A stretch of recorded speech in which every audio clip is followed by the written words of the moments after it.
Welcome to Southern Sense Talk Radio with your host, the radio chick, Annie Ubellis. Join Annie on Tuesdays and Fridays at 2 p.m. Eastern Time with an open chat room full of her regulars. And yes, you can even call in. Call 917-889-3675. That's 917-889-3675 to be a part of the action on the phone line. Not able to listen live? Not a problem. You can always catch Annie, the radio chick, and Southern Sense Talk Radio podcast in archives at southern-sense.com. So sit back, relax, and enjoy Southern Sense the right way.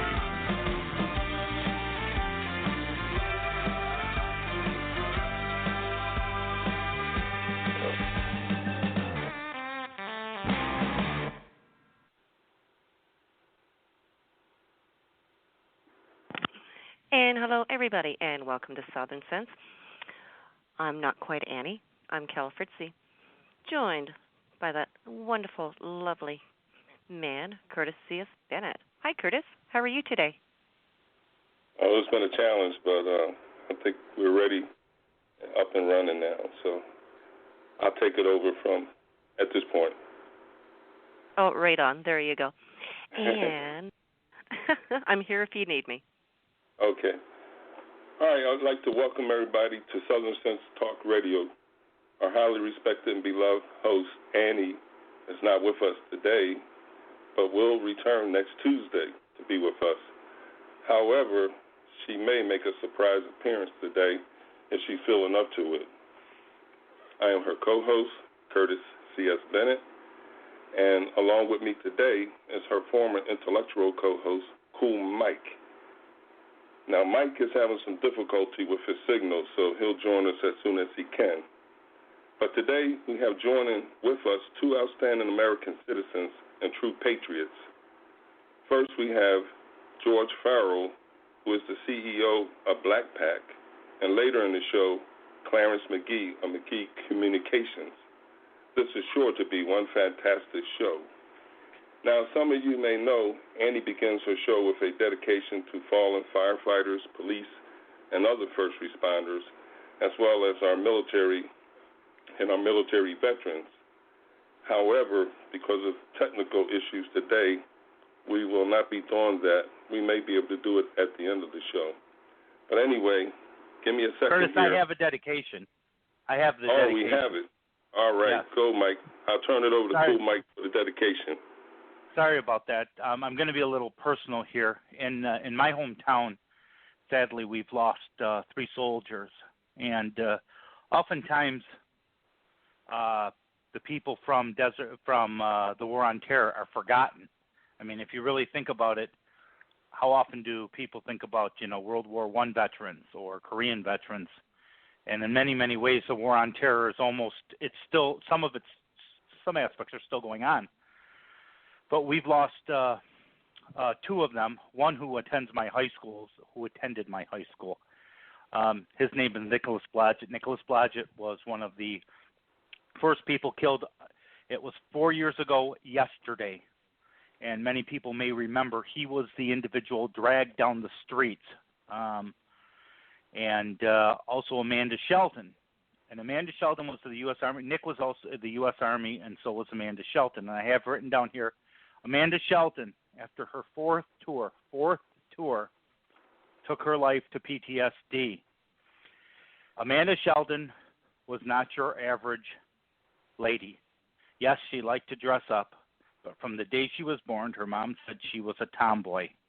She always liked to fight, but she liked to fight with the boys because the girls were too weak and she could win too easy. Amanda joined the service at the age of 17, claiming she was 18. But when the recruiter discovered that she was only 16, they immediately found some work for her to do locally, helping out around the office, and immediately joined.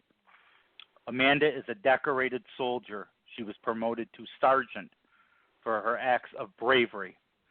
Sadly, Amanda had several problems on her way, several mental problems in return. It is only fitting that Amanda's mother, last year, we awarded her locally, Renee Sheldon, we awarded her a Christmas wreath. And this wreath sits with a parent who also lost a soldier. And this is Lytton. Today we dedicate these soldiers, we dedicate this show to these soldiers. Private First Class Nicholas Blodgett, killed in action by an IED, the second casualty in Iraq. And Amanda Sheldon, and let me tell you, Curtis, in her pictures, she is, to say she was stunning would be an understatement. Today we dedicate this show to these two soldiers of Grand Rapids, Michigan, two heroes. You take it from here. I need to catch myself for a minute, please. All righty. As I said before, we have in waiting our first guest, George Farrell from Tampa, Florida. He's the CEO of Black Pack. He's heavily involved in recruiting and helping to find the resources to assist people who want to become candidates for the Republican ticket to have that support and that foundation to make a successful run. We're going to be bringing him on soon and get his thoughts on where we're at today as far as the campaign is concerned. As most of you probably have heard already, the Brits have finally decided to become British again, and I'm so happy for them. The pundits yesterday were saying that they thought, and this is willfully, thinking on their part, that the Brits would stay in the European Union. But the people finally had a chance to speak. And just like here during our primaries, the people spoke. And when they spoke, it went against what all the pundits and all the experts had to say. So that gives me hope for our campaign on the Republicans, gives me hope for the turnout that we're all looking for in November. Were you surprised with the outcome, Curtis?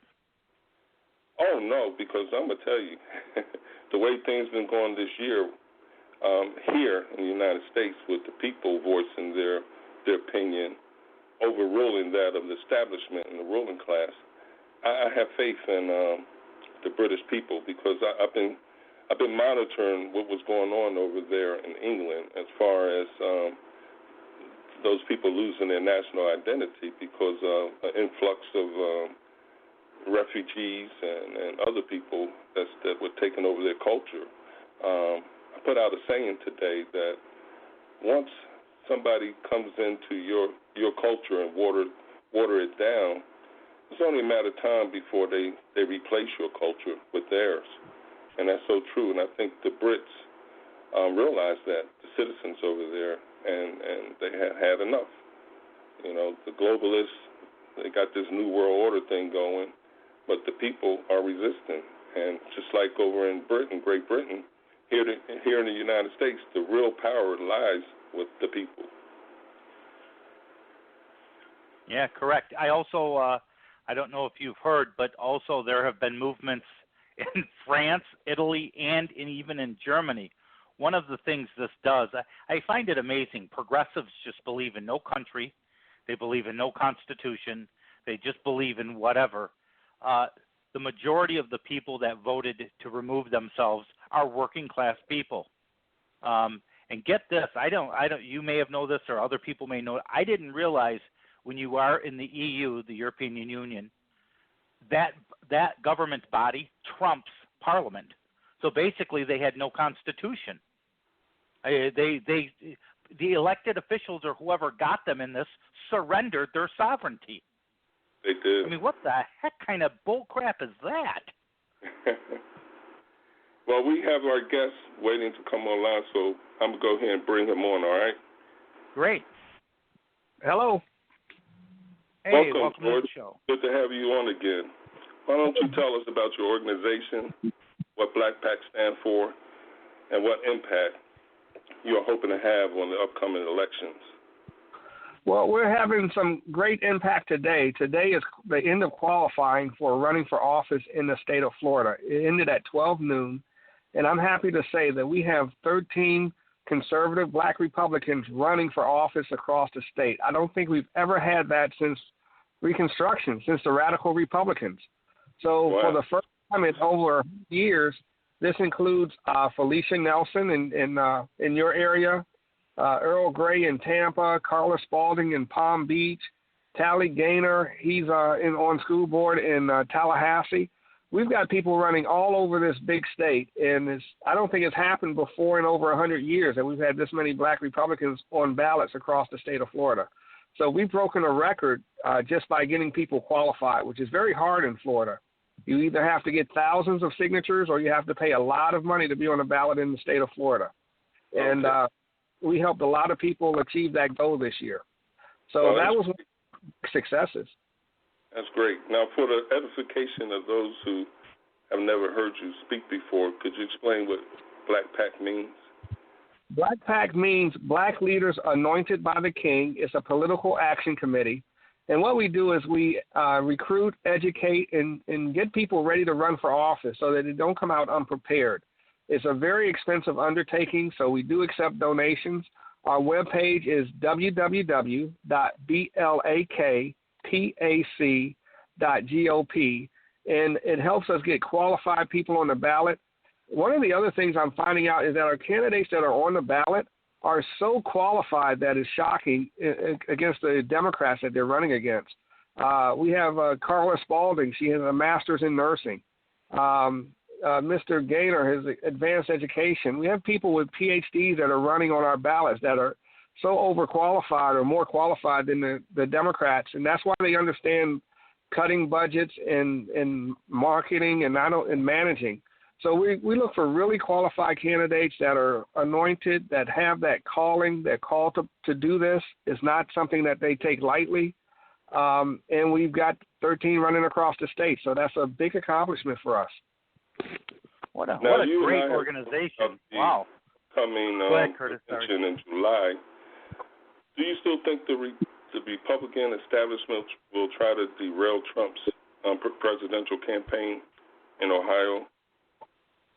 They're still working on it. I guess you heard 2 weeks ago you had Reese Priebus and Paul Ryan and meeting with Romney. I don't know why you would have a meeting with Romney to try to plan to take over the convention.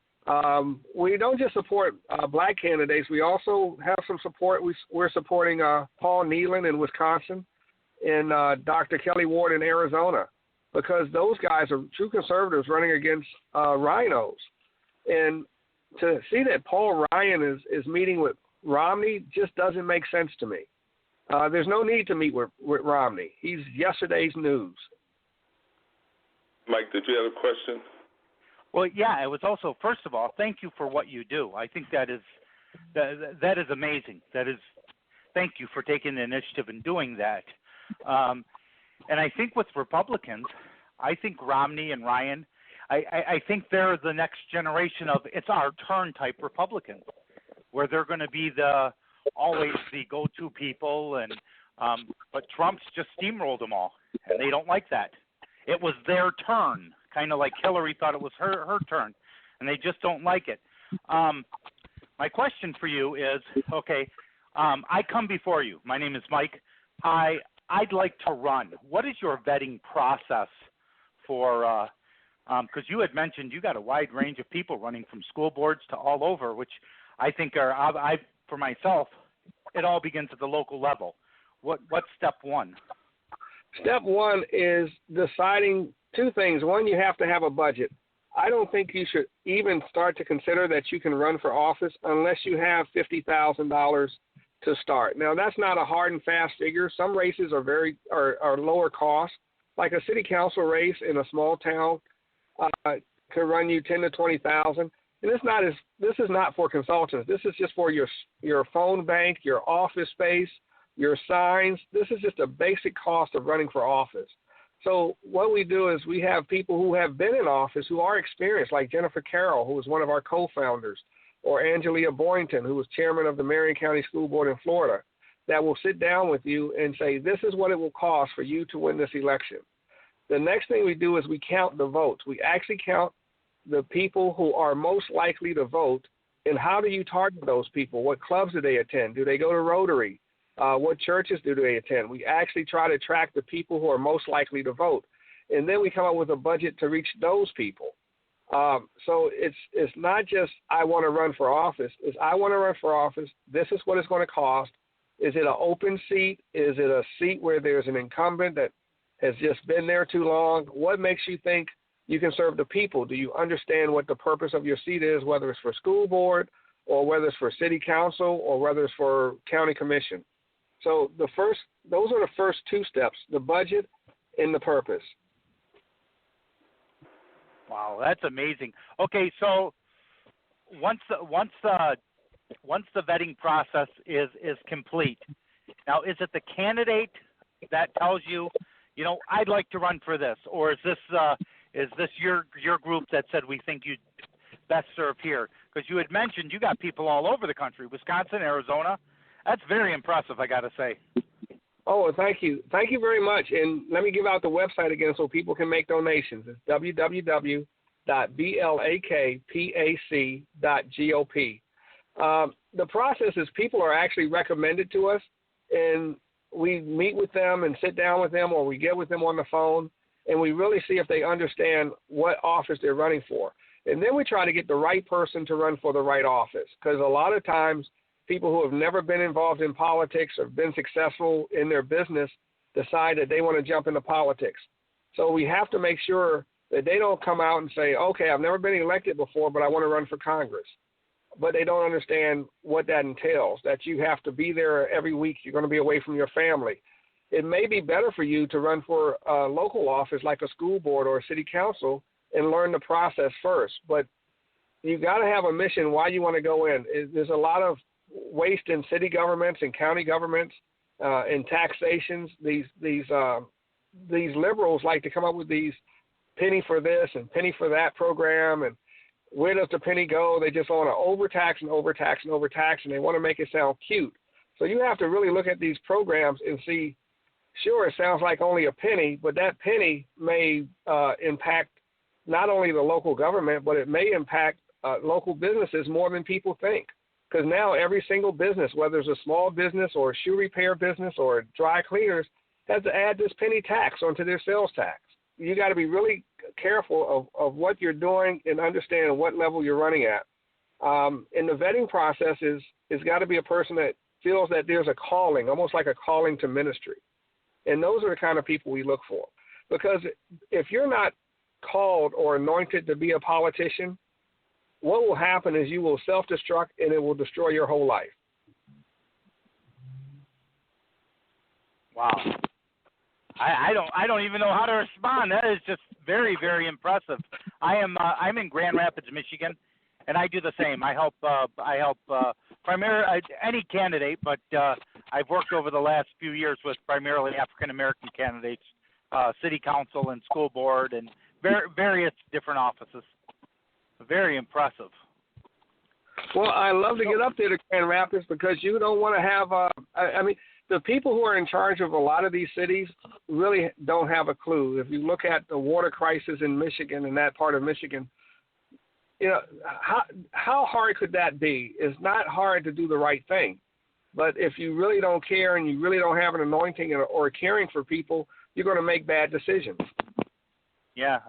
Just to tell you a little bit how, when I was Annie's co-host, she and I would argue over, everyone said what a great governor we had. He was a Republican, and he took on the union, and I kept saying this guy is horrible, and Annie loved him. Well, you see not only the trouble that Flint's in, but Detroit. Here's to tell you about my city, Grand Rapids. Per capita, the Detroit public schools graduate at a higher percentage rate than our city. Our city graduation rates are so low, they've started including inmates from the community education, which don't even require as many credits as a senior at a high school. Secondly, Our city is in debt, $1.2 billion, and will go into deficit in approximately about 18 months. Per capita, we're in debt more than the city of Detroit. That tells you a little bit about the city I'm in, to whereas as you said, the board has no clue. They want to start a new program too. Director of Affordable Housing. Well, here's an idea. Stop raising property tax.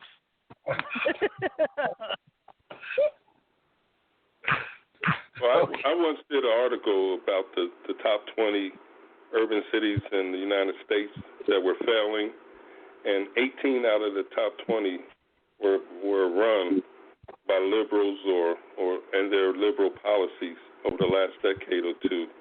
And the two that were not completely Democrats, they were independents, So I don't know what to say.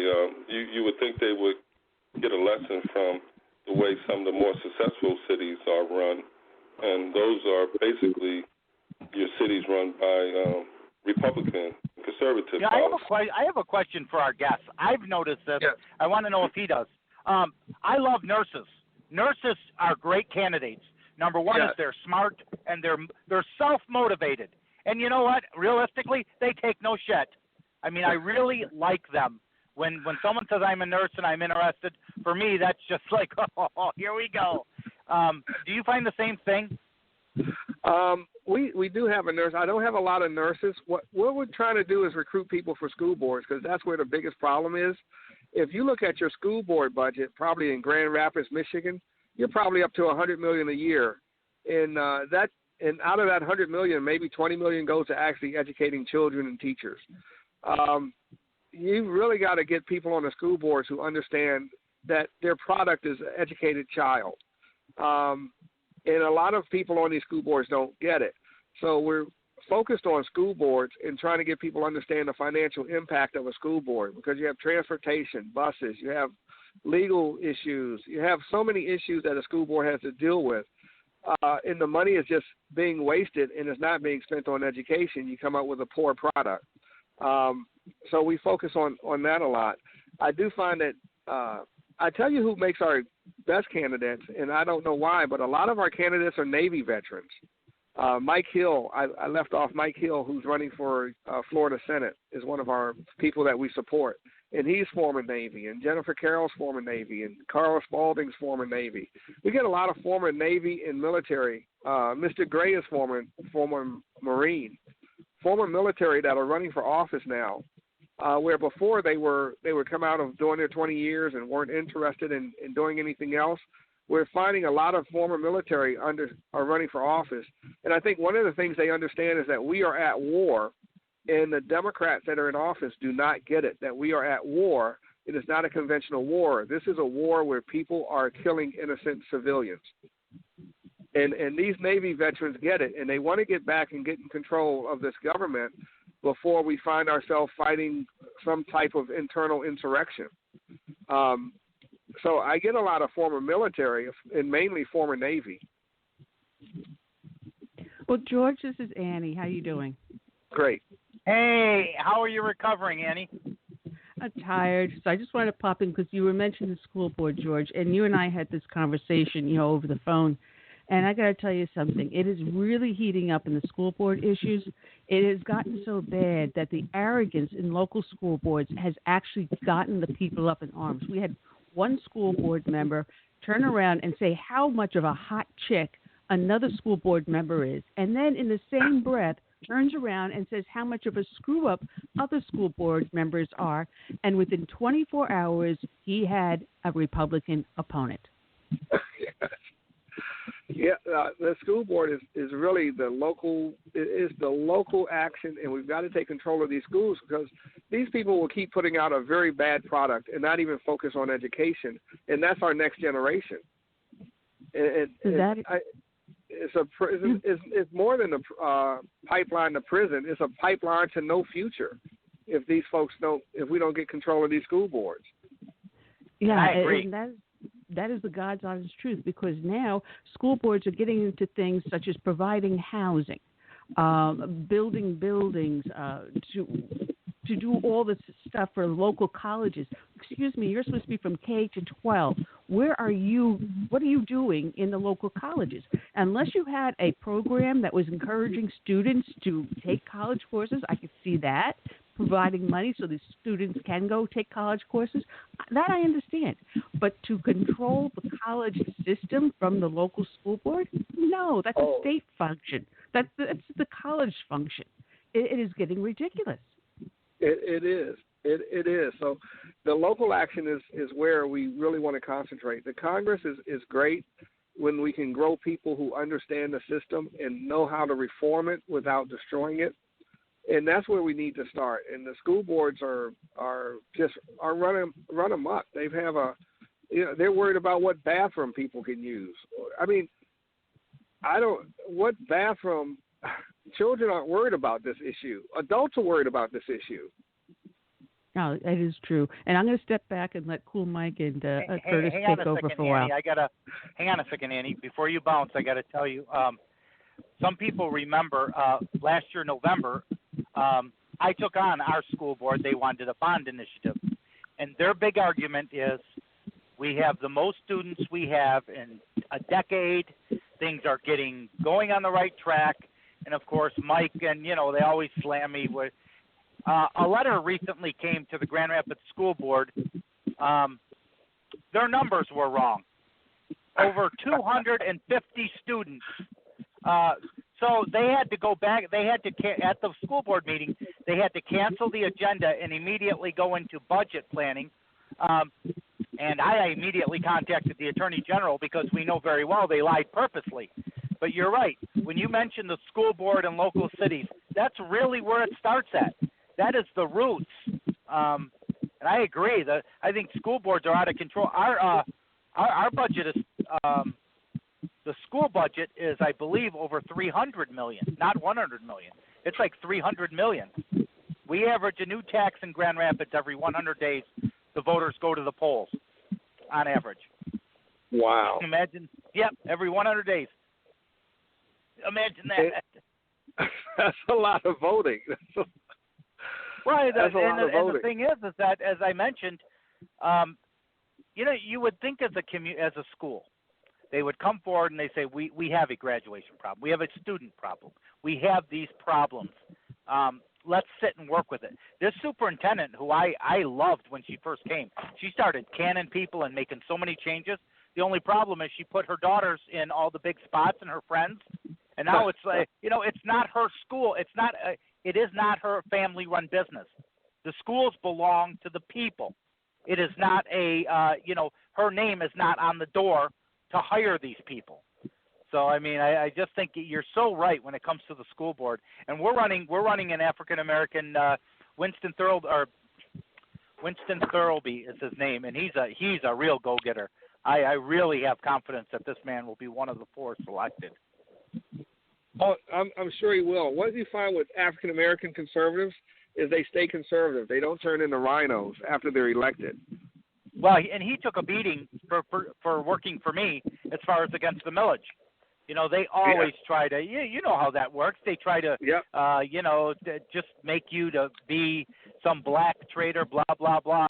And the best part about it is he doesn't feel he's a victim, but he was part of that school system. He sees the problems, and he doesn't feel like, shame on me or they should feel sorry for me. He feels, you know what? He said, I'm going to run, I'm going to make a difference, and I'm going to help make change. And I thought, that's great. But he saw what went on in the schools. Well, they're not concerned with education. They're not even concerned with food. I found out a few years ago when Michelle Obama changed the student lunch program, the students had stopped eating the food because it was so horrible. It didn't provide any nutrition. It was carrots and water. And kids were going hungry because the food had changed. And sometimes some of these kids, God bless them, this might be the best meal they get of the day because of their family situation. And here is another Democrat situation made worse because of their privilege, thinking that all children should eat carrots and water. That's true. George, I want to get back to your organization. Are you getting a lot of help from the Republican Party in the state of Florida? I get lip service. So, why is that on such an important election year? It's an important election year, but I don't believe there are some consultants out here, and I'm finally tracking them down, who are just not. They want to make the black vote seem irrelevant. There is, I believe I saw the number yesterday. I want to say 52,000 black registered Republicans and 252,000 black independent voters. And since 1990, every statewide race in the state of Florida has not been won by more than 2%. The last race with Rick Scott was won by 90,000 votes. He had 30,000 before, and he went up to 90,000 because of the school choice issue, because the Democrats were going to repeal school choice. So Rick Scott won with 90,000 votes. 52,000 of those were black Republicans, and the other 40,000 were black independents. So these votes are very, very important, but there are those in power who do not want blacks to understand that they make a difference when they vote. They'd rather ignore it and hope for the best. And as you can just see in Florida, I'm not talking the other parts, we've had a musical chairs of candidates running for office. When Rubio lost to Mr. Trump in Florida and only won one county, Miami-Dade, and lost every other county, he's back to run for his Senate seat. That created just a whole cascade of effects. So now everybody's running back for their seat. Ron DeSantis, who was the front runner, is now running for his seat. David Jolly's running for his old seat. And it's just downhill all the way across. And now these folks will actually have to come out and figure out a way to reach out to the African-American vote. And the Republican Party of Florida doesn't really have a clue. They don't want to. They give it great lip service. They're very familiar with my organization, but they provide us no funding. And with that being said, let me give out the website again, www.blakpac.gop, and whatever you can do, $10, $50, whatever you can do to help us support these candidates. This money goes to our social media programs. We have 3 Facebook pages, 3 Twitter pages, an Instagram page, and we maintain all these pages 24 hours a day. In addition to the website, on the right side, there's a blog. You can read about not just what goes on with Black Pac, but what goes on with other writers like Clarence McKee writes in our blog, and other conservative writers write in our blog, and you can see all those writings, including CS. CS, I got to get some writings from you on our blog. So, Curtis would be awesome at that. I guarantee you that. No, I was posting them, but I hadn't got the articles. I haven't gotten your articles lately. I haven't written any lately. I've been on the go. Oh, that's right. Because we post Curtis writings also. Do you feel Curtis would be a great writer for it? Do you feel this is what I've noticed. Do you feel people are intimidated or nervous about successful black candidates that maybe I see that. I think there's an intimidation factor, not intimidation, misunderstanding. I think what happens is with the Democrats, and the Democrats promote this, they want this misunderstanding. For example, one of our candidates was going to qualify yesterday, and the supervisor of elections kept trying to write her down as black. Because she was black, they kept trying to put her in as a Democrat. And she had to correct them 3 times. I'm not a Democrat. I'm a Republican. I'm not a Democrat. I'm a Republican. Because they want to pigeonhole you into certain races. Conservative blacks can not only win urban areas, they can win rural areas. And that's something that will make people more comfortable as we participate more and more. A lot of it has to do with self-limiting. A lot of black conservatives didn't want to run because they wanted to limit themselves to where they were comfortable. But when you run in politics, you have to operate at I have a book called Success is Colorblind. I didn't promote that today. You have to operate in a colorblind level, because what I say in this book is that if you are a successful person, people will see your character. They will not see your color.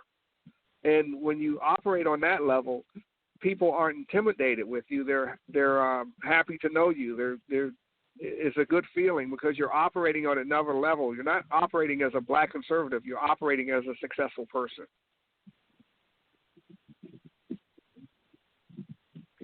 Oh, that's amazing. This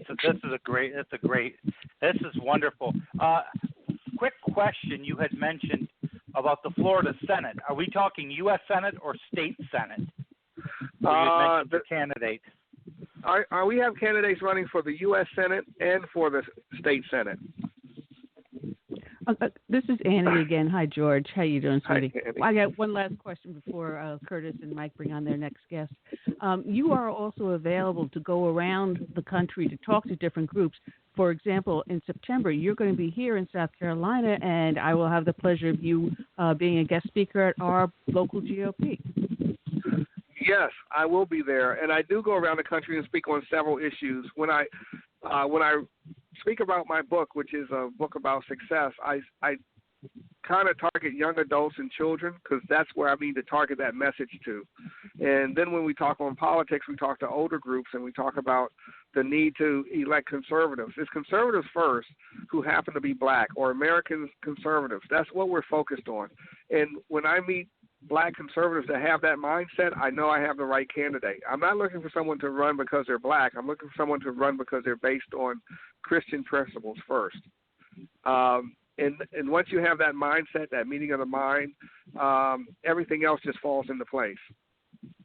Well, George, I want to thank you for being with us, and I look forward to seeing you in September. I'm going to step away so Mike and Curtis can bring on Clarence McKee, your friend. I'll talk to you later. Yeah. Thanks. George, how often are you? How often, George, are you the target of the standard name calling?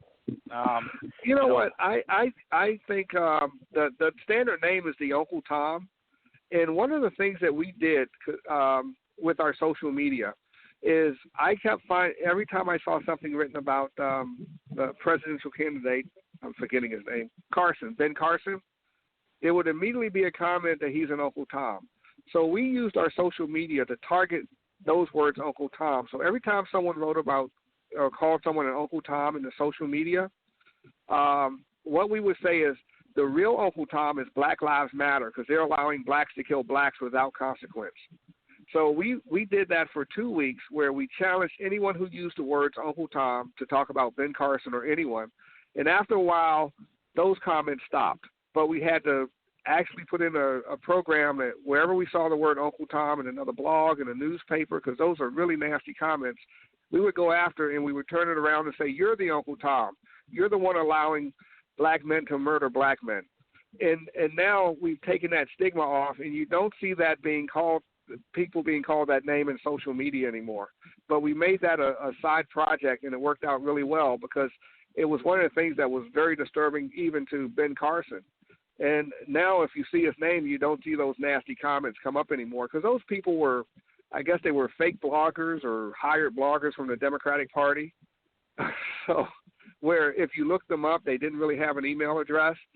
And we have actually stopped that. So I haven't seen that term in social media probably in about 2 or 3 months. Real quick, before we bring on our next guest, what were you doing when this idea came to you? This is wonderful, by the way. I'm so at awe. Like, did you just wake up one morning? Were you walking down the street? When did it hit you? This is what I'm going to do. Well, actually, I've always been involved in politics and donating to politics going back. I was born in Washington, D.C., so it was kind of in your blood. And I always held fundraisers for different candidates going back 20, 30 years. But what happened is we were just me and my wife, we lived outside the country for a while. We came back, and we started re-engaging our friends, and we would go to different events. And we noticed that now all the white folks were going to only white events, all the blacks were going to only black events, only Spanish were going to only Spanish events. And I said, something's wrong. What happened to this country since Obama became president? This country has resegregated itself worse than before he was president. So the goal of Black PAC, after seeing that Florida, the third largest state in the union, only had one black elected legislator, which is Mike Hill, is we're not engaging. It's not only white folks' fault, it's black folks' fault because we're not even engaging. We're not even getting out there to be a part of the process and a part of the solution. So Black PAC was started to be a part of the solution to get more blacks engaged in politics because the Republican Party doesn't really care. And they don't put out the resources. And if they do put out the resources, for example, my daughter was raised very privileged, and the Republican Party would hire someone like my daughter to engage with black people. And that's not going to work. She doesn't have any political experience. She's a nice kid, but asking her to go and engage the black community does not work. So what the Republican Party does is they hire someone that's almost like them to engage the black community, and it never works. And they say, "See, we tried, it failed." What you've got to engage is you've got to engage the black business leaders, the black managers, someone who owns a franchise, maybe a black businessman that owns a restaurant, or a black pastor that's very conservative, and make those your point of reference in the black community. You already have the leaders out there that are Republican, but the Republican Party won't approach them. And part of it might be because the people who run the Republican Party, those elitists, those are the people they're intimidated by, because they want someone that's more like that's more controllable. Now, if I run my own business and you say something silly to me, I'm going to say that's the silliest thing I've ever heard. and so people like Reese Priebus and this is really funny.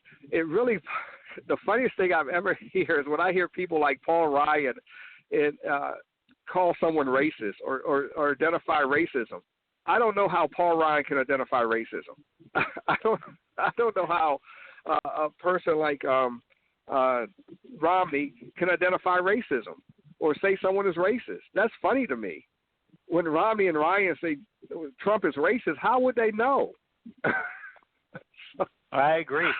I don't see how they would know. I cannot wait.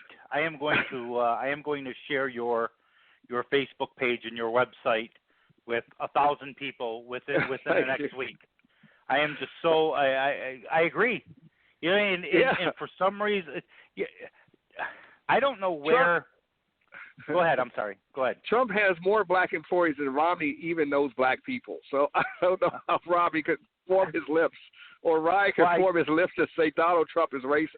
I mean, it sounds like a bad joke to me, like a Rodney Dangerfield. I did enjoy the debate where somebody said something about Donald hiring illegal or something, and Donald, this from a guy who's never hired anybody. So their criticism of Donald Trump is funny to me. Like Romney, I would never, how can Romney call someone racist? I don't even get it. Well, see, the number one is Republicans in many ways. I think they're a different generation of Republicans. Our past Republicans were leaders. These people are followers who think they're leaders. So when they use the term racism, they think it has the same effect than it would if a very liberal Democrat would say it. It doesn't. When a Republican says racism, I mean, it's almost like it's an ignored. It almost means nothing to anybody. Yeah. Mike, how it would bring Clarence into this conversation, because he's been sitting here so patiently. So why don't we welcome aboard Clarence McKee? This has been so good. We don't want to lose any of the conversation here. So welcome aboard, Clarence.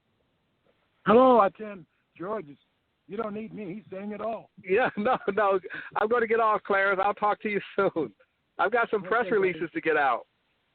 Okay. All right. Thanks a lot. Everyone have a great day. God bless you all. George, I am going to friend request. I'm going to friend request you on Facebook. Great, and I'll respond to it. Give me an hour. All righty. All right. Bye-bye, everybody. Twitter too. Huh? Wow. Well, go ahead, cool, Mike. It's all yours.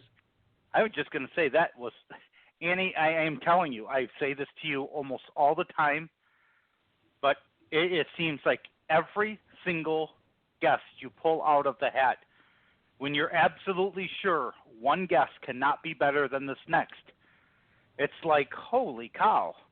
Well, you can thank Curtis. This guy has just floored me. You can thank Curtis for these two gentlemen. Well, I will. Awesome job, Curtis. Man. Well, go ahead, Mike. Mike, I'm turning the mic over to you. Oh, okay. Where's Curtis at? I think he fell asleep. Oh, okay. By the way, real quick before we jump to our next guest, Annie, exactly if we can ask, what type of process was done? Oh, it had to do with my esophagus and my being able to eat food properly. So I'm not going to go beyond that.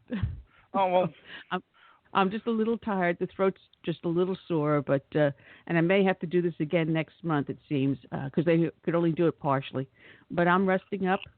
That's why I'm letting you and Curtis to take over. Curtis, you awake with us? Can you hear me now, right? Yeah, we got you, Curtis. Okay. Seemed like the mute came on. But anyway, is Clarence on? Clarence, yes, I am. Yeah. Clarence All right. is joining us, and who am I with?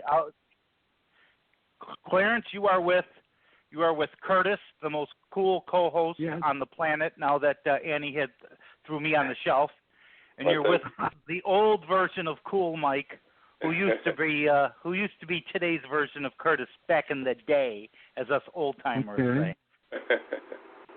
Okay. Well, I don't have Facebook. I have a Twitter page, though, but. Well, I got a question for you, Clarence. Yes. The people of Great Britain just told the world they want their country back. Good. How do you think this is going to impact our elections coming up in November? Well, we have one candidate that's trying to tell them that all along. Trump has been saying we want our country back.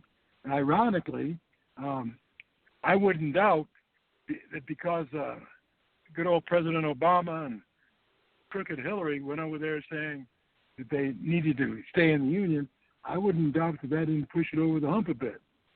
So they're not saying anything different than a lot of people in America are saying. We've had enough. We want our country back. We're tired of the elite, in this case, establishment Republicans, telling us what we want to do, and the government, which doesn't care 2 cents about the average person.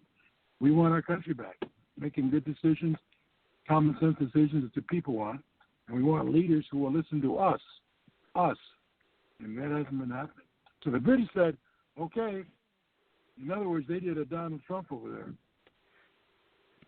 Do you ever notice when the progressives elections or something doesn't go their way, they wake up the next day in just complete shock, like, no way, this just did not happen. How dare the people of Britain say we want our country back? How dare they? Yeah. Go ahead. Yeah. Mike, they're going to say that there was a bunch of racists who did this. They're going to accuse all the people who voted for that are racist, They don't like Jamaicans. At my work. They don't like... Well, I was just going to say at my work where I work with a breakfast cook at a hotel. And, of course, there were these people, they're going on like a long bike tour. You can tell they're old Bolsheviks. And they were in shock in the lobby. I mean, they're saying how this can't be, and the people there are so stupid, and how we know the truth to the story. And a fact was, look at the stock market today. Look at the stock market. This is it. I mean, this is just your typical scare tactics. Exactly. And these people know nothing about Europe. They know nothing about anything. All they know is the people who are telling them what to say told them what to say. Because one of the things I really enjoyed is that you were talking to British subjects, labor workers, teachers, just simple people who were sick of the bull crap. They were just sick of it. They want their country back, and that they're taking it. I thought, amen. And that that prime minister, they should put him on trial for treason. Well, Mr. Cameron said he's going to resign. Yeah, President Obama could resign. The damage is still done. I think I don't understand this. Okay, these people want a global, non-border world where everybody loves each other. Yet they continue to make excuses for anyone who does things heinous, whether it's a rapist, a murderer, a terrorist. It doesn't matter. There's always excuses for them. It's always for some reason. Right? Yes. And I was just going to point that out. And every single thing that goes wrong, it is the fault of some rich white guy. That's it. Not to mention, the biggest exclusionaries of people are the progressives. I mean, they exclude more. I mean, it is really, that's more of a white person's country club. With the GOP, the fat cats are the fat cats. But exactly. the progressives are the most welcoming type people on the planet. They are. They really know how to play the game to see how inclusive they are, but they know how to use blacks and play them like a fiddle. Did you notice? Yes. In that the so-called Democratic sit-in in the House, who led the sit-in? Was it the Minority Leader Pelosi? No. Was it her deputy, Steny Hoyer of Maryland? No. They get John Lewis, the black guy, to go stand up there and get on the damn floor while they sit back and, it's amazing, disgusting. Yeah, you didn't see John Lewis go sit on the floor, or the Democrats, there are over 300 thousands of blacks been shot in Chicago, over the big increase in murders of blacks in major cities, Democratic cities. They don't have press conferences about that, do they? 105 last weekend. Yep. Can I make an observation? Can I make an observation here? Clarence, can I make an observation here? Because you notice when they all sat down, some of them look like they kind of like half fell, half sat down because they're so old and creaky. But they never had the cameras on them showing them get up. They must have had half a dozen people helping lift them off the floor because their fat butts never sat on the floor in the last 50 years. You know, that is the longest these people have stayed in the House since they've been elected. They're never there long, so this is the longest they've stayed in the people's house. At least we got them in the House. Now we just needed to lock the doors and get something done. That's really funny. I would love to have seen them get up off the floor. I know what I mean. The desk and the chairs and grab people's arms. Help me up! I can't get up. Did any of you see the picture, the photo that went viral? Somebody put pacifiers in all their mouths. And, I saw that. And apparently they're trying to track down this person. Oh, yeah, and apparently I think it's John Dingell. It is one of my congressmen from our state who's been there a long. Maybe it's Sander Levin. One of these persons has been there when Eisenhower was president, and he's still a congressman. He believes that is that person should be like not a terror, but what we always have those, that this person should be something like a terrorist, terror watch or something like that for doing that. So yeah, Curtis, thank you. Yeah, I think it's either Dingell or Levin. One of those guys who's been around. He was elected when Eisenhower was president. He's still a congressman. Yeah, it shows you why. Hey, I got a question for you, Clarence. Yes, sir. There are rumors floating around about the convention, and one of them is that delegates are not bound to vote for Trump in the first round. And we know this isn't true, but who do you think may be behind this disinformation, and why at this point in the process? Say that again. There are rumors that are going about the convention that the delegates are not bound to vote for Trump during the first round. And even though we know that's not true, who you think may be behind this disinformation, and why at this point in the process? I think the people behind it are probably the Never Trump people, led by the editor and owner of the Weekly Standard. I think also, I wouldn't doubt that Kasich didn't have a part in it too. But it's not going to get Kasich, yeah, the governor. I don't see that going anywhere. I mean, if somebody gets more votes in the primaries than in history, they can't be denying him the nomination. Clarence, what kind of momentum do you think last night gives Trump what happened in Europe? Well, it would be great if he came back and listened to Paul Manafort and Ed Rollins on how to use it. It would be great momentum. But, I like Trump. I just sometimes think he could be a bit more disciplined and listen to people.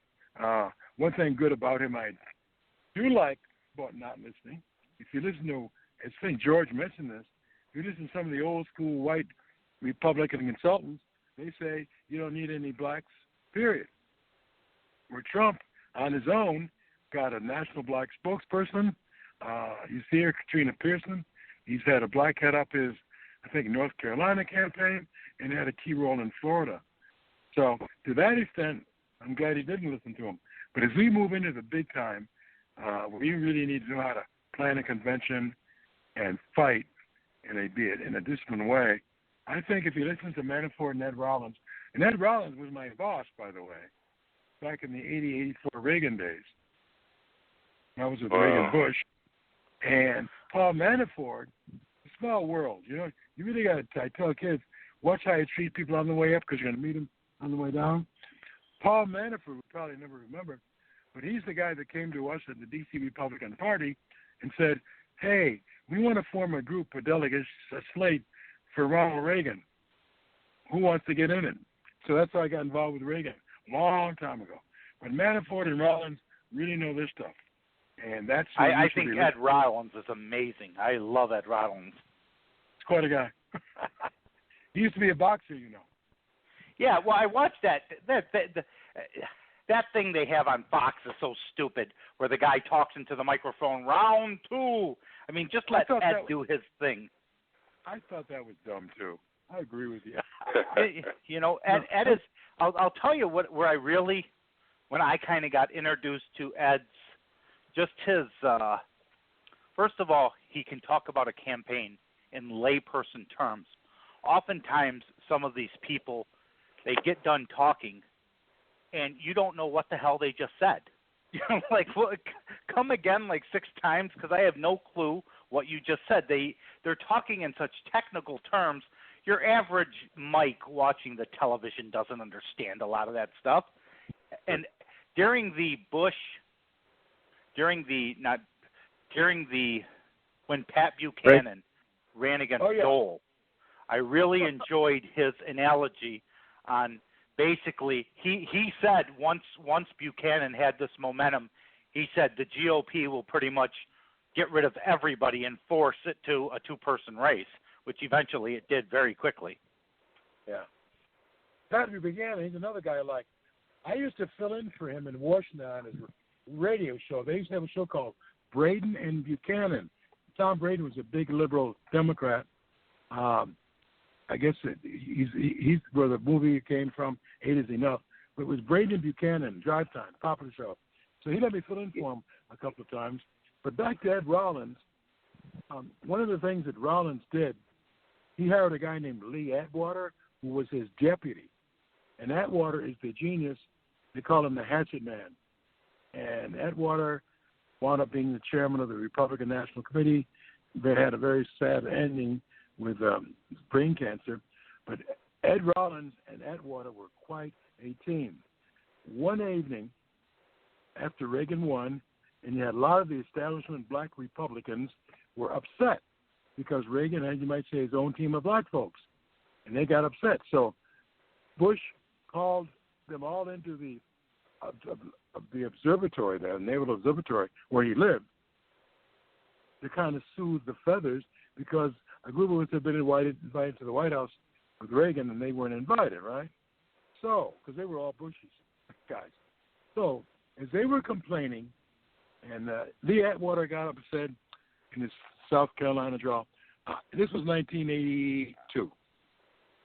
I want to tell you all something right now, and some of you may not like it, but I can tell you how many black percentage, what the black vote is going to be for a Republican Party presidential nominee in 84, 88, 92, 96, and 2009. He said it's going to be around 8 or 9, 10%. And he was right. That's why it's so hard to get the Republican Party to understand why they should try to build a base. Every 4 years, they say they're going to reach out, right? They don't reach out, and they don't try to build a base. It happened in Florida, where Jeb Bush did a great job, but the party does not build, and then they don't fight the Democrats the right way. And George had it right. And we're committing political suicide as a black group, blacks, because everybody knows where we're going. Who do they care about now going into this election? we always knew it was Hispanics, correct? But there's another Correct. group that's popped on the landscape, transgenders. My gosh, the Attorney General, everybody, blacks are way down to number 3 if we're even in the scenario anymore. Running, Too bad. We're not even relevant. And Trump has a great opportunity because if you look at the Democratic Party, they've got to get 90% of the black vote. They really do, at least 90. If the Republicans take 15%, they're through. They really are. And the party didn't know that. That's the truth. Democrats know it. But it's a shame. Well, you know, I think myself, I deal with a lot of the Republican Party in our county. They call it Kent GOP because it's Kent County. But I don't think they know how. I really think I think when I don't know if they're intimidated and fearful of their success, but I just don't. It's almost like they don't know how to act around somebody who's black. They're acting like the person is different. Like the person. I mean, I sometimes just think like, oh my God, these people just. I mean, maybe it's just because I'm from the heart of the inner city, but oh my God, I just don't think they know how. They don't. Or don't care. Well, I think it's their comfort level. A lot of them have grown up in Ivy League, surroundings, and there's not a whole lot of blacks there. They go to social events where there's not a whole lot of blacks. So I think it's, some of it is, dealing with their comfort level. And when they're around a lot of blacks and they don't feel comfortable, then they're ready to retreat to their comfort zone. So true. Look at Democrats. They got blacks all over the place.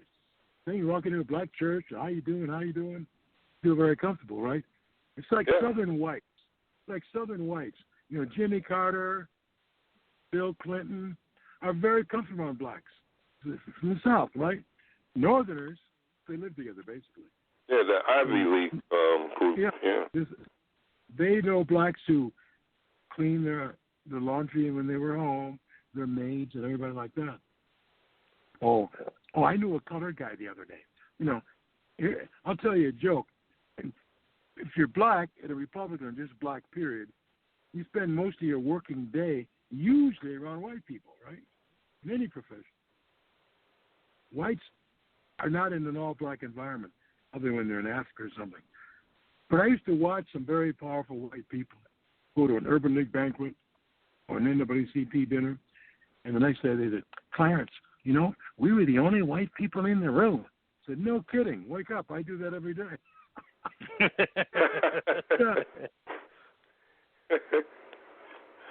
That's a good one. Oh, so they don't know whether to call somebody black, colored, or African American anymore.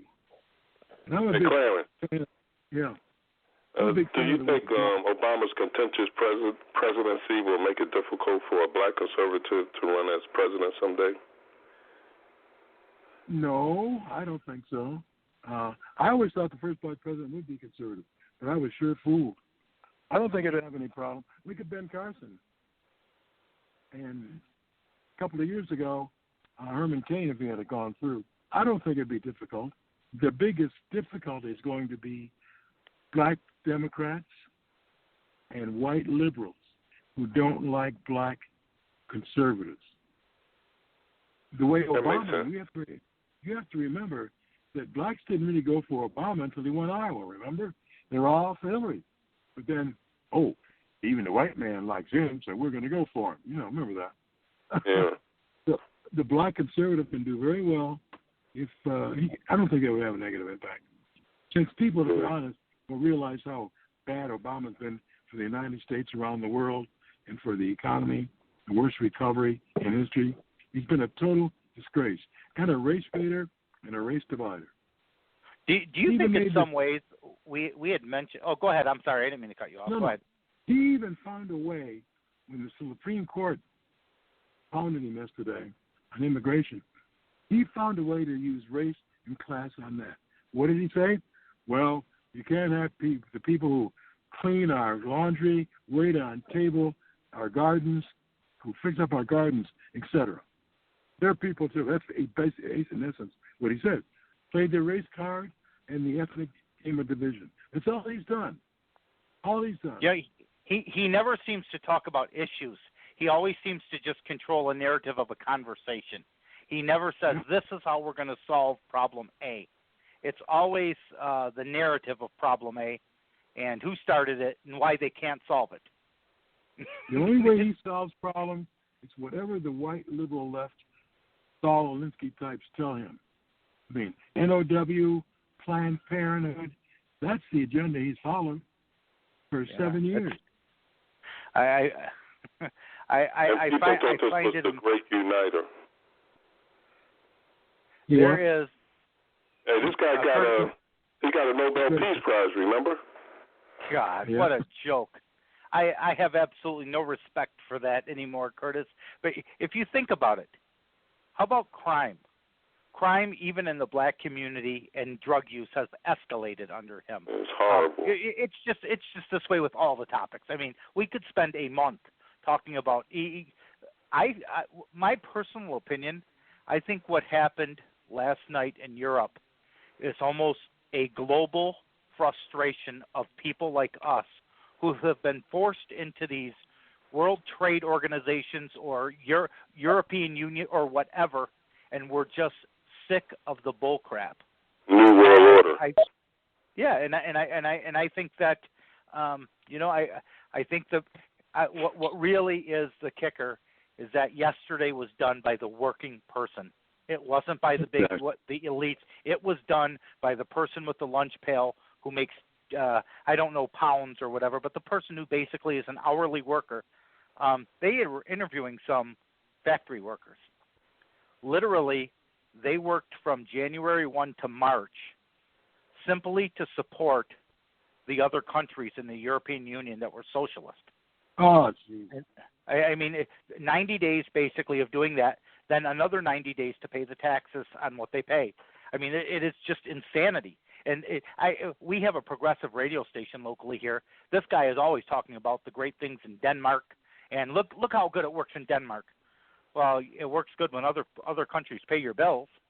That's right. Exactly. Yeah, I always hear this thing about, such and such a country only spends such and such amount on defense. Well, the reason why they spend so little, because they know the United States being involved with NATO will cover their butts. So that's why they can afford to spend so little on national defense. That's right. The vast silent majority spoke up over there. I think they're going to do it here too. Well, actually, I think they may have gotten their inspiration from us. You know, the way the primaries turned out on both the Democrat and Republican side. I mean, think about it. Establishment was going full force against Donald Trump. And on the left, they were all for Hillary, and then Bernie came out of nowhere. So I don't know. The Brits may have been inspired by us over here on the other side of the pond. Exactly. That'd be great. Did you notice? I guess it's kind of the new cool thing that the TV stations are doing now. They go to a map of the country and they start pointing their finger, and this turns this color and this turns that color. Did you notice in the UK the areas that wanted to stay in the European Union were basically areas that just are basically what you could call their welfare states? Oh yeah. Okay. The working places all wanted out. Well, basically the areas of where they're lazy and they don't work. You gotta have victims. Gotta have victims. Yeah. Well, one of the territories, or it's the same thing as a precinct or as a ward or as a district, but they call them different things. I believe it was the Muslim. It's where the base of it were Muslim type people. They voted like 90% to stay in the union. Well, of course, they don't want now that this takes place. They would hate the fact that the Europeans start or the British start arming themselves with guns. I mean, now that the guns are banned, but I mean they could easily change that now. Yeah, it kind of reminds me of an incident a couple of years ago when these self-home style Muslims took a machete and hacked up a soldier who was just leaving his post just to go home. And it was curious to a lot of people why there were many people standing around watching and not doing anything. Well, the fact is they were not allowed to have guns. And who's going to go up against two guys, wielding machetes? Exactly.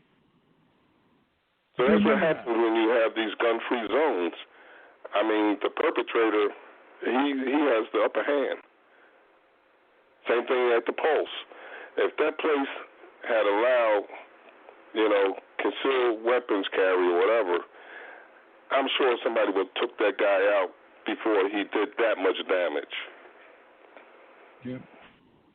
Down in Orlando, I'm speaking of. We have a minor league baseball team in the city, and just south of us, there's a team. Tonight is Second Amendment night, and not only are they're encouraging people to show up with their sidearms, but they're going to have like a gun display.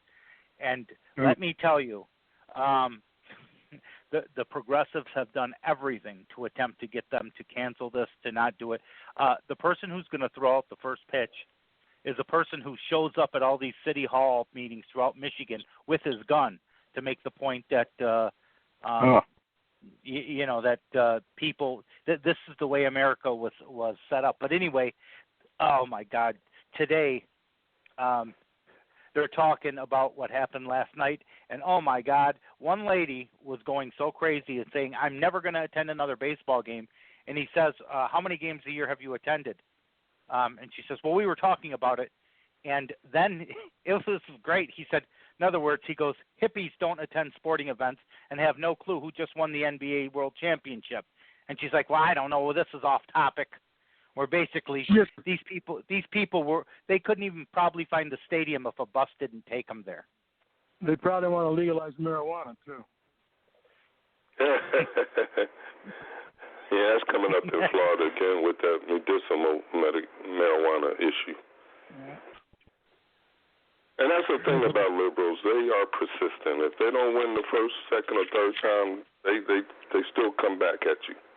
It's like we were talking before with George. Relentless. The schools, when the schools do not get a millage passed, they bring it back and they bring it back and they bring it back. Of course. Just to let you know, hi, it's Cal here. Just to let you know that hey, you have a caller here, and his name is Tony. If you want me to bring him on, Curtis, just let me know. Okay. Yeah, bring him on, Mike. Hi, Tony. Welcome to the program. In about 10 minutes, Curtis. Hi, gentlemen. How you guys all doing today? Hey, all right. What's up, my friend? Oh, good. Curtis, well, I was going to ask I wanted to ask a question about the inner city and the black youth, but I heard you guys talking about medical marijuana, and I'm actually a United States Army veteran. Served in Afghanistan over 13 months. I got injured over there. I don't want to talk too much about my injuries because of thank you for your service. Things are recorded. Thank you very much, gentlemen. I'm part of the VA. I'm working with the VA right now. There's a lot of veterans that are committing suicide that I work with in the PTSD unit. I also have PTSD. They're committing suicide, and they have a rate of 45 seconds that we're dying at. And they've been pumping chemicals in us for a long time. Go figure, I've never smoked marijuana, but they utilized it with me. I utilized marijuana. They tried it with me. And I was one of the first people in this study that actually used medical marijuana. It helps us out. We have had this stigma in this country so long about marijuana. And trust me, I thought people that did pot were some of the worst people. I didn't understand it. But let me tell you, it's helping us out, and the rate of suicide is going down. And these problems, gentlemen, and that's the reason why the VA is legalizing it right now in the States. You got to remember there are certain people that need it compared to the people that abuse it. And there's always going to be the people that abuse things, but you got to remember us veterans that serve this country are dying at 1 every 45 seconds. And I've lost 6 friends. So when you talk about medical marijuana, remember the veterans that use it. We need it. And it's sad. It doesn't work on everybody, but we need it. Well, here in Florida, the problem with this in Florida is that they were wanting to give it to almost anybody a license to deal with this, and we're really complaining about the process, not the use. Curtis, let me jump in. This is Annie here. I can state for the fact here in South Carolina, our Tea Party actually helped our state pass medical marijuana. We had our state senator come in, ask us, and when we turned around and said, listen, if you process it and take out the psychotropic, if you take it out where recreational use is not possible, but is used specifically for medical purposes, we will back you, we will back the bill. They passed the bill here in the state of South Carolina. However, they left certain diseases off. So we backed it again to have them amend that bill so the medical marijuana could be available across the board. What is going on in California and Colorado, where anyone and everyone can go in and purchase it, has become a disaster because the federal government says you cannot place that money in the bank. So now these shops are being robbed. The shops have to act as their own bank. So the way California did it and the way that Colorado did it is wrong. And it seems that you have problems there in Florida. But here in South Carolina, we did it the right way. So if you have a bill there that you want help, I can definitely put you in touch with the state senator who passed this bill, and he can help you pass a bill where you are. Furthermore, as a veteran, I want to thank you for your service.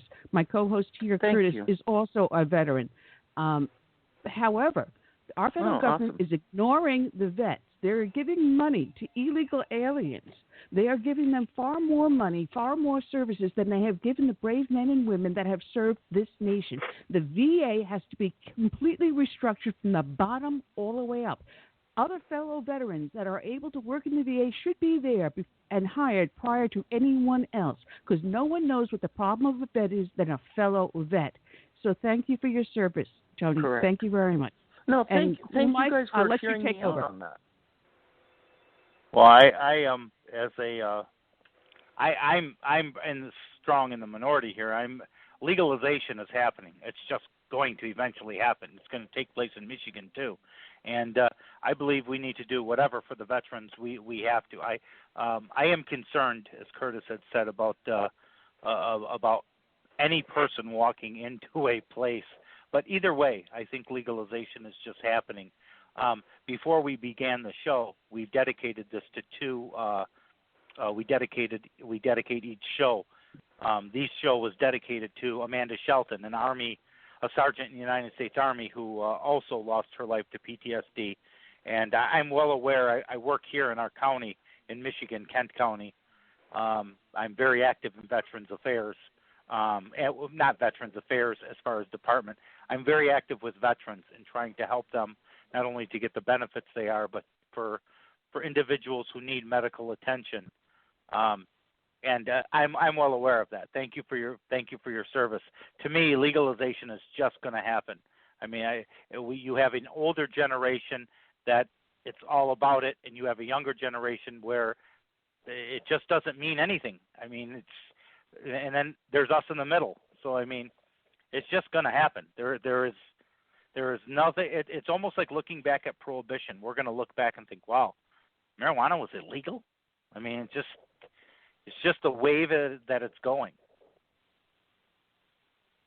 Well, I think Curtis and Clarence stepped aside for a second, but it's possible it will pass throughout the nation, but the problem is that they haven't done enough scientific studies to see what the effect is on young minds, and now they're seeing what is happening to young minds.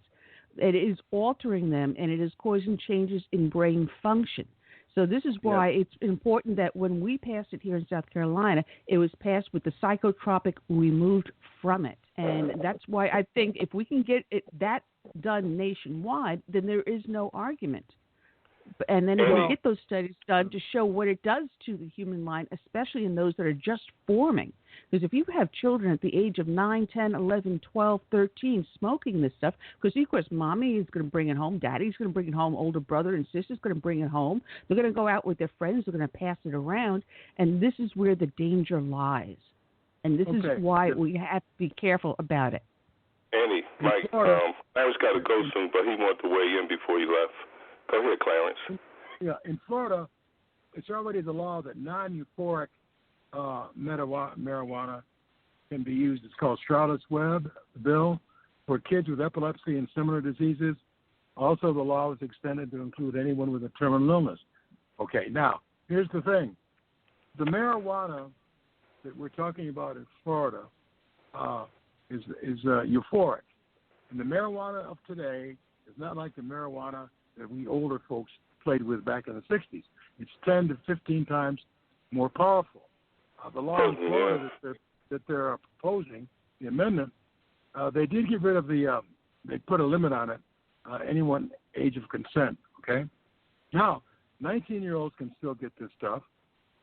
Also in this amendment, you can have it in the form of edibles, cookies, brownies, suckers.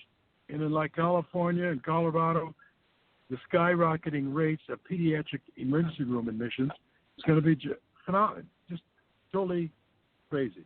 Since it's an illegal drug, it cannot be sold by prescription. So doctors have to give you a recommendation based upon what you think you have.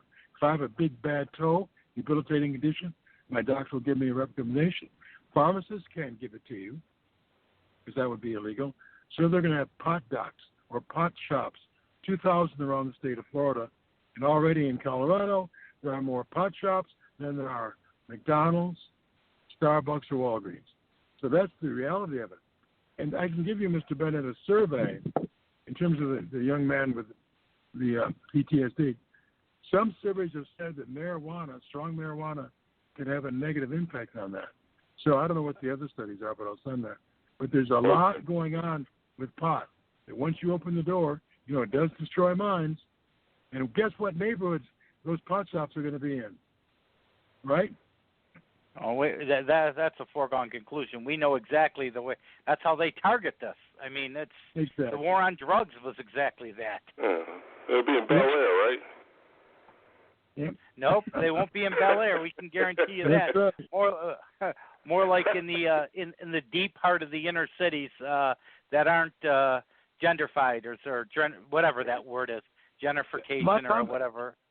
How many black people do you think are going to own these pot shops? And how many black folks are going to be owning the nurseries where it's grown? Zero. They're going to be the customers. Yeah. In Florida, they had a rule in it that said you cannot grow this stuff unless you've been in the nursery business in Florida for 35 years. Well, how many blacks owned nurseries in Florida 35 years ago? Okay, folks, I got to run, but it's been a real pleasure. Hey, always great to talk to you, my friend. And look, Clarence, Charles will give you the Newsmax. Okay, thank you. Thank you, Clarence. Always a pleasure. We welcome you back all the time. I'm sorry I couldn't participate more. Well, you'll be better in a couple of weeks, right? Okay. Oh, yeah. I think the truth is, I think Annie and Yanni, those wild couples, probably did something crazy, and Annie just doesn't want to own up to it. I've been around those two little high school sweethearts, the way they act, kids nowadays. Okie dokie. All right, Clarence. Take care. Okay, bye. Talk to you soon. Please drive to highlighted route. Hey, Annie, you never weighed in on what happened last night in the UK. In Britain, yeah. Oh, I've been posting on social media, and Kel, she's got her mic open, so Kel, join the conversation. Let's have like a little round table because we've got like about 25 minutes left. And I'm sorry, I'm starting to get tired here, but well, if you got to go, Annie, go. Show. I mean, I didn't mean to keep you here. No, I'll hang out. It's fun just to sit back and be a guest on my own show. So what'd you think? I mean, that's great. I'm telling you, this is going to sound weird, and this will come back to haunt me when the day I decide to run for office. But I'm around all kinds of, whether it's my energy drink or whatever. I'm around beautiful girls. I'm numb to anything nowadays. But boy, when I saw that thing they pulled out of the European Union, I was so turned on. I was doing somersaults in my room. I was like, yes! I was so happy that, last night, it is great to have. Go ahead, Amy. My Skype's been ringing out the hook all day. My goodness, I think I have half of Britain calling me. Have you heard the news? Have you heard the news? Have you heard the news? Well, Annie, Nigel and I are friends on Facebook, and we go back and forth, and people are like, hey, is that your cousin? And I'm like, that's Uncle Nick, Nigel Farage.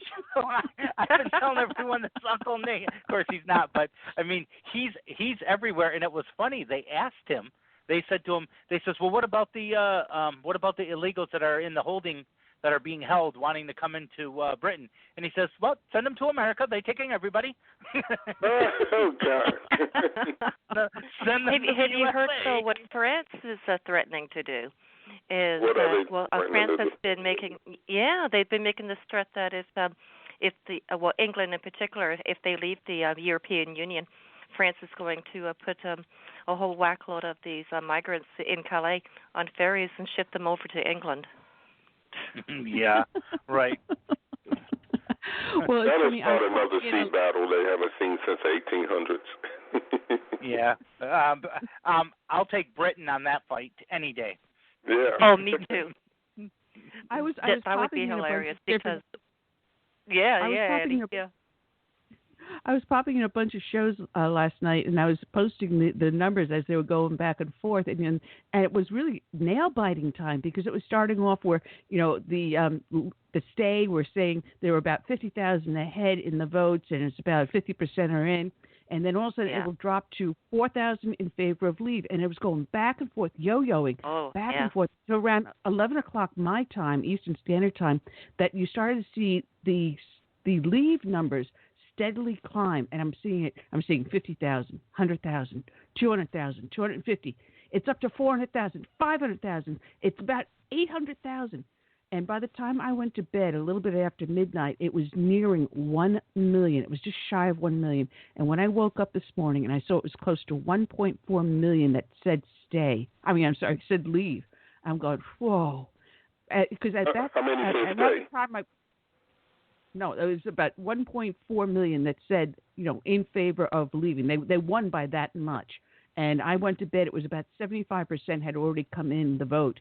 And I'm saying at 75%, there's no way this is going to go back down to stay.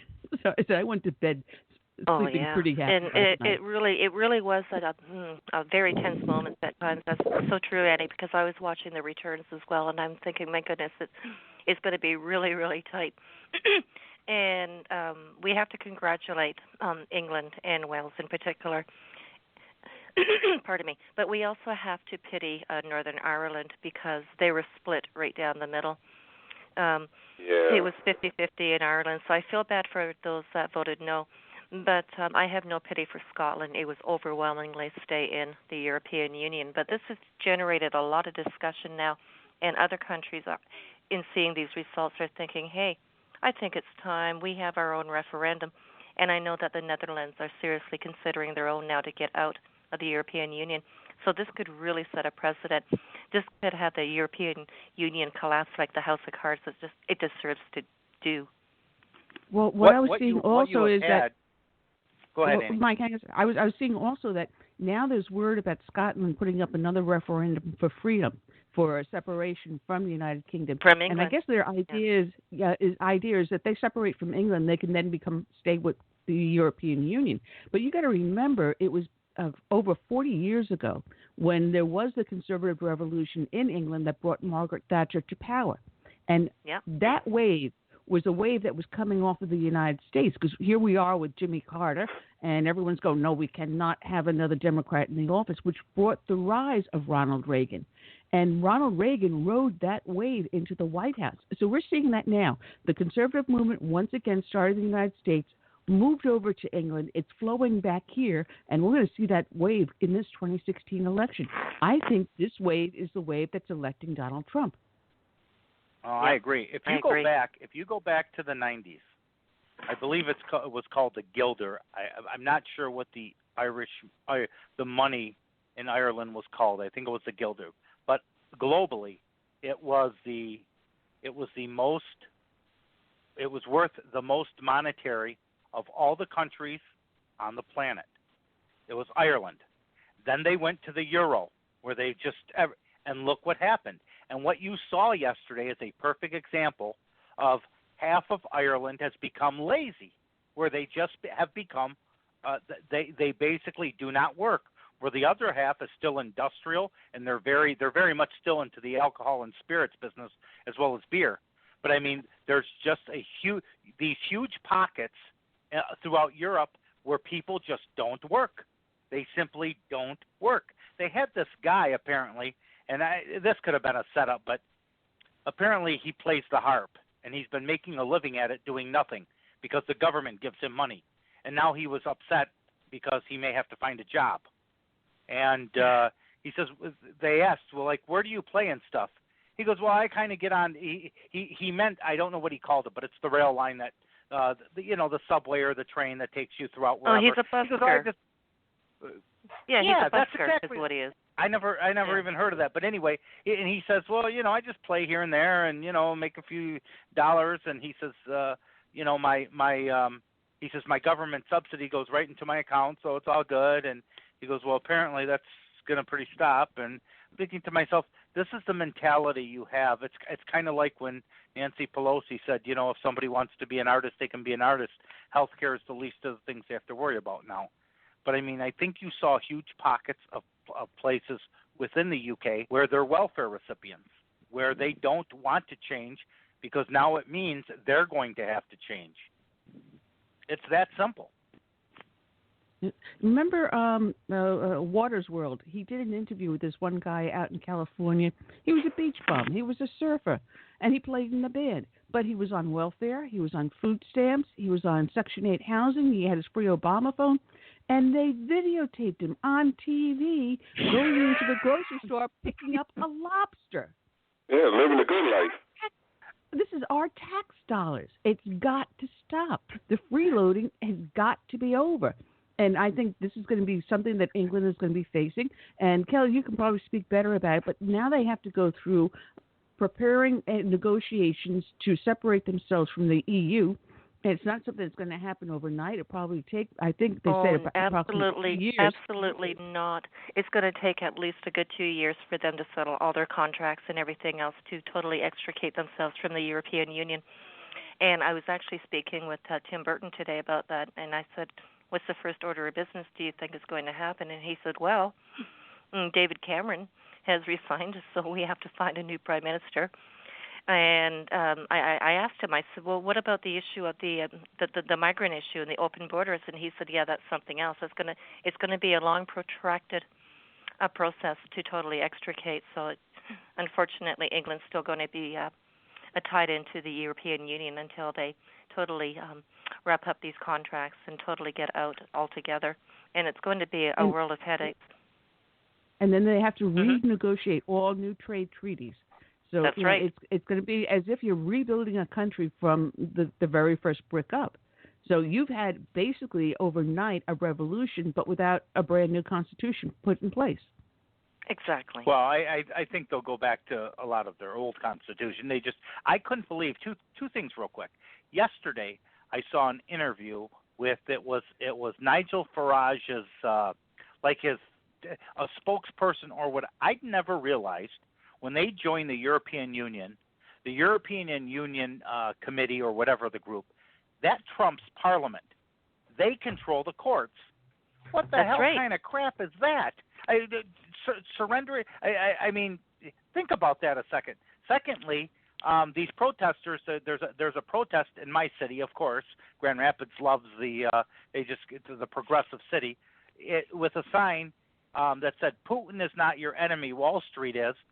And they have another sign that said, sadly, Britain did not choose love. Okay. This is the mindset of these morons. Michael Savage said it the best when he said a mental disorder. These people are seriously just so – they're serious. They have a mental disorder. They are just stupid people. They didn't choose love. Absolutely. Oh, God, that's just nuts. But I know that the European Council, they're totally shaking in their boots right now, especially the president of the European Union, and that's Jean-Claude Juncker. And he is actually an appointed leader of the he is the president. and that he was appointed, he wasn't elected in. And that's the thing, is that the European Union is comprised of non-elected representatives who are waxing a policy. What the European Union is, essentially, is a superstate. And they have a lot of sway, they have a lot of political control, right down to who we can trade with. And I'm saying we as a collective, say I'm in England. The European Union would dictate who I could trade with right now, and they're putting a lot of industries out of work. Who has suffered the most is the fishing industry, because the European Union is controlling everything. They're controlling our border systems, they're controlling who we can take in, and we pay for it.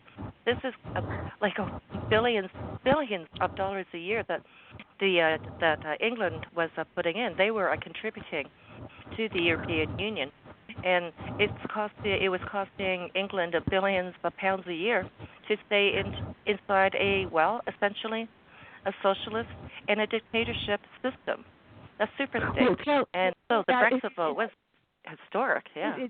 Go ahead, Annie. It's even more than that. It's even more than that, because I'm hearing some of the reports that were coming over that the final straw that finally tipped the scales into the actual leave is when the European Union dictated what type of tea kettle you can have, what type of blow dryer or curling iron you can have, what type of toaster. And I think the British people said, what the hell are you doing in my house, in my bedroom, dictating what I can use and cannot use? Who are you to come into my bathroom and tell me what I can have? The regulation of the European Union, without any say of the citizenry, of saying, hey, wait a minute, this is a little too ridiculous.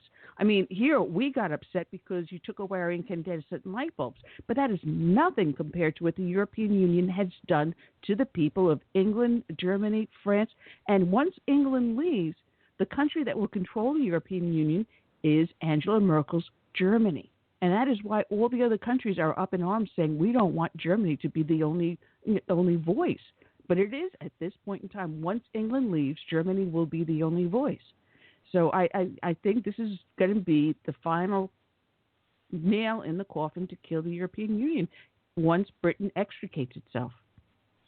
Well, I think this is going to have a chilling impact on establishment here in the United States, because they can see the power that the people have.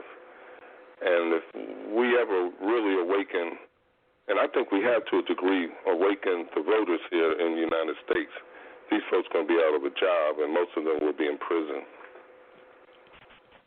I think that's one of the reasons they're fighting Donald Trump, is because I think they see a Justice Department that Donald Trump will not really interfere with.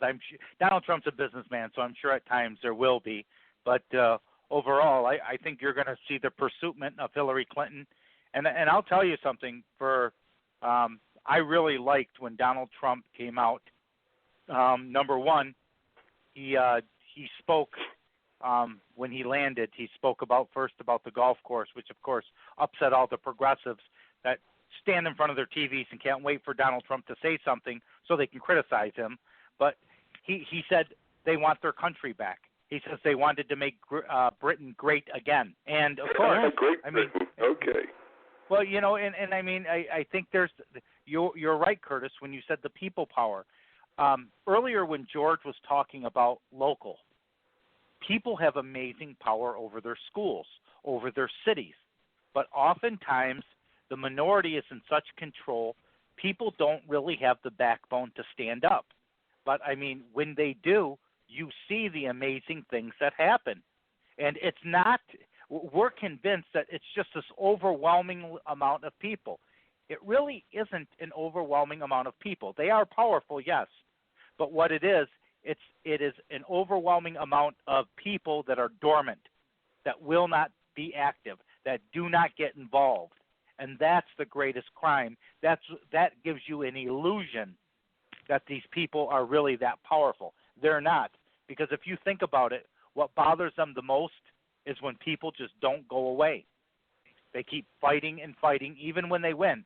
They just keep fighting and fighting and fighting, and nothing aggravates them than that type. and that's Trump. Trump's ignored them. He swore at them. He'll insult them, and basically at this point, the media still doesn't get it, that they're irrelevant. They're playing no role in this election. So, anyway, they're not. If you think about it, they're still trying to talk about this with Trump. It doesn't matter. Nobody is listening. In some societies, you can push the people but so far, and we have plenty of examples in history. Say, for instance, Mussolini, the people rebelled and they hung him after the war. Look at what happened to Gaddafi. Look at what happened to the Tsar of Russia, So I think, like I said, these people in power are kind of nervous today. I don't think we're going to go after them and kill them, but, we will put them out of power. Absolutely, and they should be.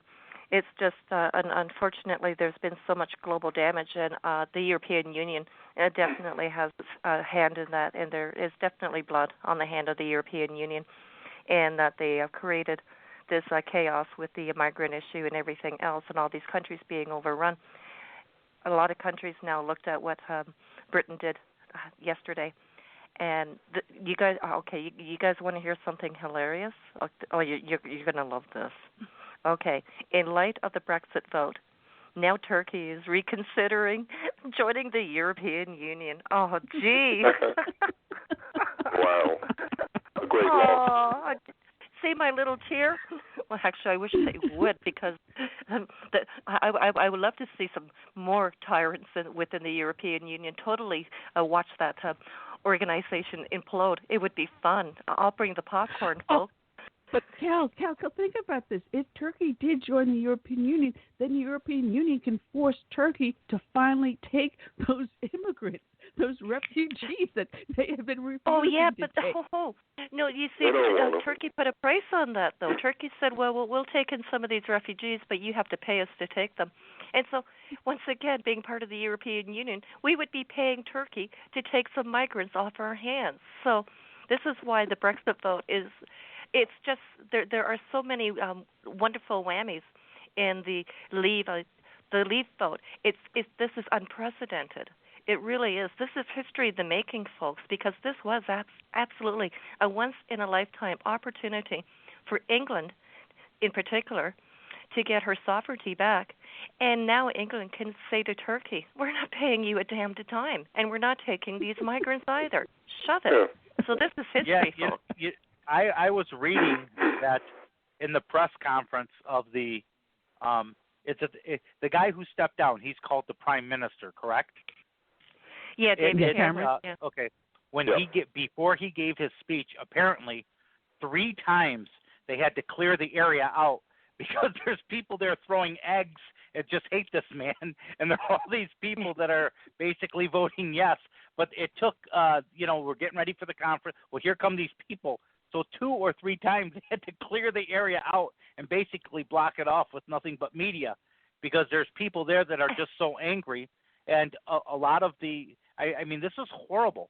Basically, you had a lot of good, hardworking people that they were taking a large portion of their salary supporting other countries that are socialist and I mean, that is unconscionable.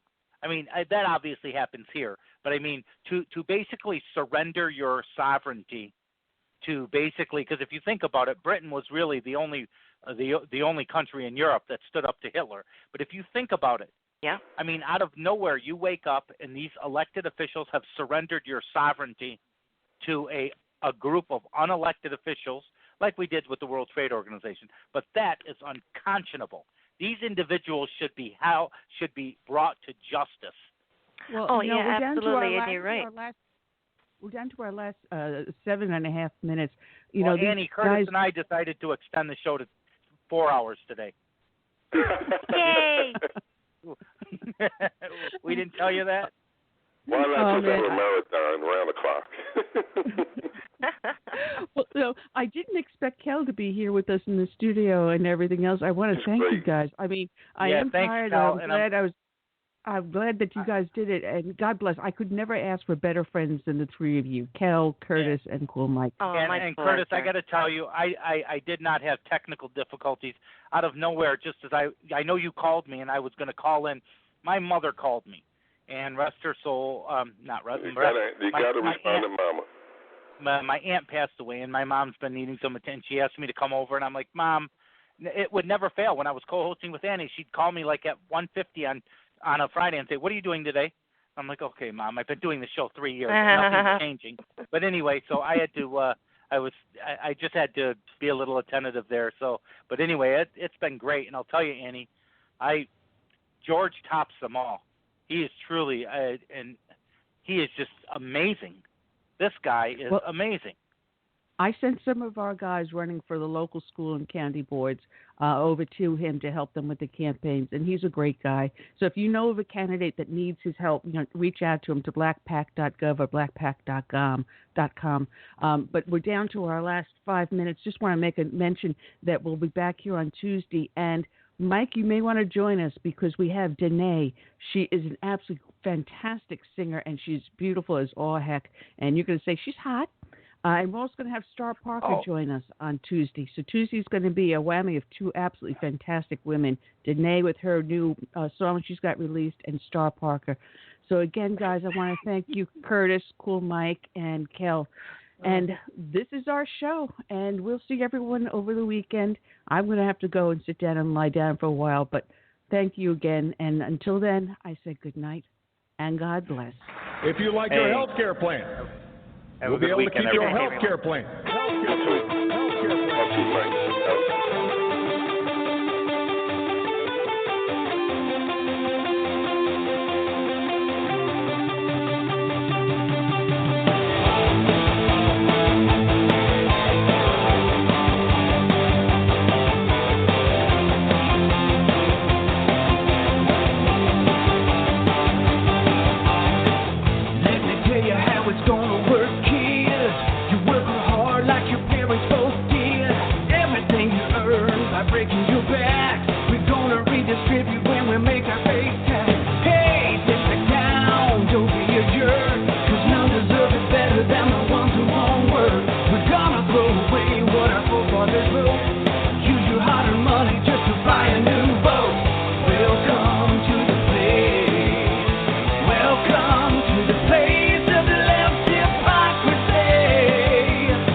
Those who vote the wrong way. Welcome to the place.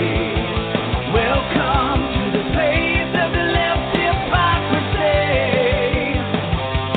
Little pink outfit for you and me. Oh, welcome to the place.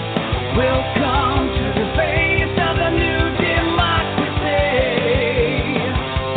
Here in the land of the not so free.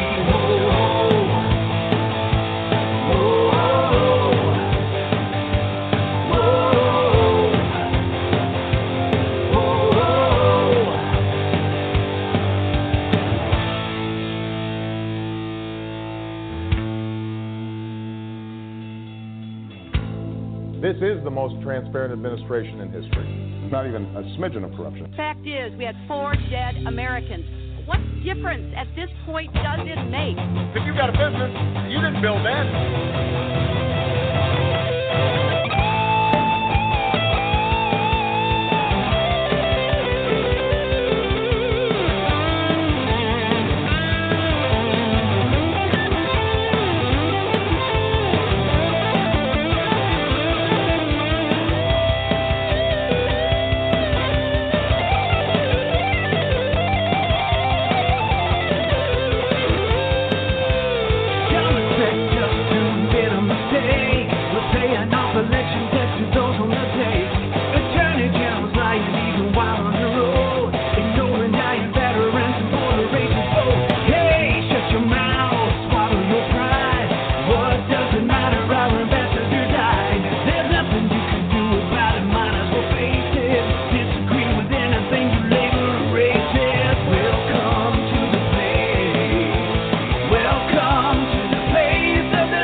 Photo ops.